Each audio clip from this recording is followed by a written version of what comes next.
Hey viewers, আসসালামু আলাইকুম। আমি রাফিদ ইসলাম তমাল ফ্রম হালাল অ্যান্ড হেলদি কুকিং। তো আজকে চলে আসছি আপনাদেরকে কালা ভুনা রেসিপি দেখানোর জন্য। আমি এটা বিফ দিয়ে করেছি। দেখুন কতটা সফট হয়েছে এটা। কালা ভুনা মানে মাংসটা পুড়িয়ে কালো করা না, জাস্ট কালারটা কালচে হবে কিন্তু ভিতর থেকে জুসি এবং সফট হবে, ঠিক এরকম। তো সামনে কুরবানি ঈদকে সামনে রেখে চলুন দেখে নেওয়া যাক পুরো রেসিপিটা। আমি এখানে ঝটপট রাঁধুনি রেডিমিক্স কালা ভুনা মশলাটা ইউজ করছি। এর মধ্যে 2টা প্যাকেট থাকে, এর মধ্যে মশলার প্যাকেটটার অর্ধেকটা মশলা আমি এখানে ইউজ করছি। এখানে 2 কেজির মাংসের জন্য মশলা থাকে। তো আমি এখানে যেহেতু 1 কেজি মাংস নিয়েছি, সো আমি এর প্যাকেটের অর্ধেকটা মশলা ইউজ করছি। সাথে দিয়ে দিচ্ছি আদা রসুন বাটা 2 টেবিল চামচ। দিয়ে দিচ্ছি স্বাদ মতো লবণ। আমি এখানে 2 চা চামচ লবণ নিয়েছি, পরে লাগলে আবার দেওয়া যাবে। দিয়ে দিচ্ছি টমেটো সস 3 টেবিল চামচের মতো।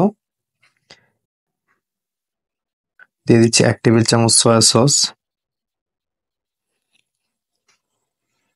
দিয়ে দিচ্ছি সরিষার তেল।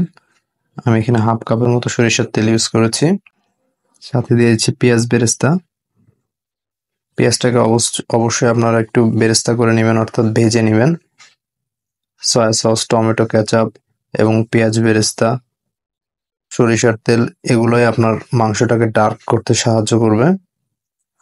সো গাইস, যেহেতু সামনে কুরবানি ঈদ, অবশ্যই আপনারা বাসায় এই মাংসের রেসিপিটা ট্রাই করবেন, এই কালা ভুনার রেসিপিটা।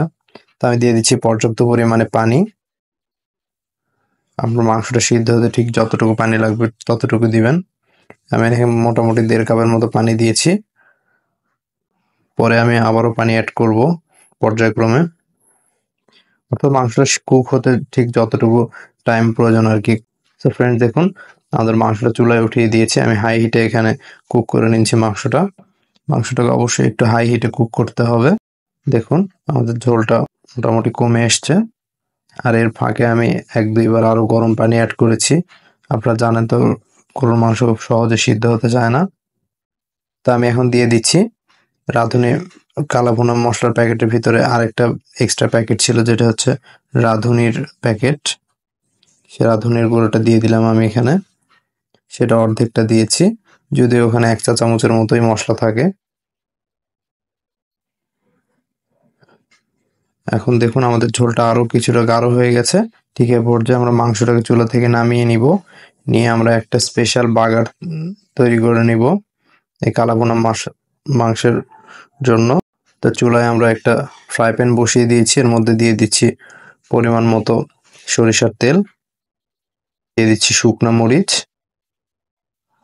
সাথে দিয়ে দিচ্ছি রসুন। আমি এখানে দেশি রসুন ইউজ করেছি, এই জন্য গোটা রেখেছি রসুনগুলোকে। দিয়ে দিচ্ছি কিছুটা পেঁয়াজ কুচি। এখন এই উপকরণগুলোকে আমি একটু ভেজে নিব গোল্ডেন কালার করে। তারপরে আমার রান্না করে রাখা মাংসটা এর মধ্যে ঢেলে দিব। তো পুরো প্রসেসটা দেখতে থাকুন, কিভাবে একটা পারফেক্ট কালা ভুনা আপনারা তৈরি করবেন, এবং যেটা ভিতর থেকে হবে জুসি এবং সফট, এবং বাইরে থেকে দেখতে যথেষ্ট কালো বা ডার্ক। তো আমরা মাংসটা ঢেলে দিলাম। এখন এই পর্যায়ে আর আমরা ঢাকনা লাগাবো না ফ্রাই প্যানের। এখন আমরা এটাকে রান্না করতে থাকবো মিডিয়াম টু লো হিটে, যতক্ষণ আমাদের ঝোলটা মোটামুটি শুকিয়ে আসে এবং একটা ডার্ক ভাব চলে আসে মাংসের মধ্যে। দেখুন আমাদের ঝোলটা মোটামুটি শুকিয়ে এসছে। ফ্রেন্ডস, অবশ্যই এই কোরবানির ঈদে ট্রাই করবেন এই কালা ভুনা মাংসের যে রেসিপিটা। এটা আপনি বিফ, মাটন 2টা দিয়ে করতে পারবেন। সো আমি এখানে কিছুটা পেঁয়াজ কিউব করে কেটে নিয়েছিলাম, সেটা দিয়ে দিলাম। আমি এখানে আস্ত পেঁয়াজকে 4 ফালি করে পার্ট বাই পার্ট খুলে নিয়েছি।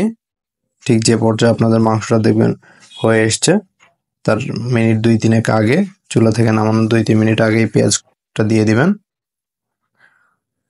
সো আমাদের মাংস রান্না এখন ডান। এখন আমরা এটাকে পরিবেশন করব। দেখুন ফ্রেন্ডস, কতটা ইয়াম্মি গুড লুকিং একটা কালার চলে এসছে। ওটা দেখতে কতটা লোভনীয় হয়েছে। তো ফ্রেন্ডস, এই পর্যায়ে একটা মাংস আমি আপনাদেরকে ভেঙে দেখাচ্ছি। দেখুন এটা কতটা সফট হয়েছে, জাস্ট লুক। দুইটা আঙ্গুলের সাহায্যে চাপ দিলেই এটা ভেঙে যাচ্ছে। তো ফ্রেন্ডস, আমাদের ভিডিওটা ভালো লাগতে হলে অবশ্যই লাইক, কমেন্ট এবং শেয়ার করে দিবেন আমাদের ফ্রেন্ডস অ্যান্ড ফ্যামিলির সঙ্গে, এবং আমাদের চ্যানেলটা সাবস্ক্রাইব করে বেল বাটনটি প্রেস করে দিবেন।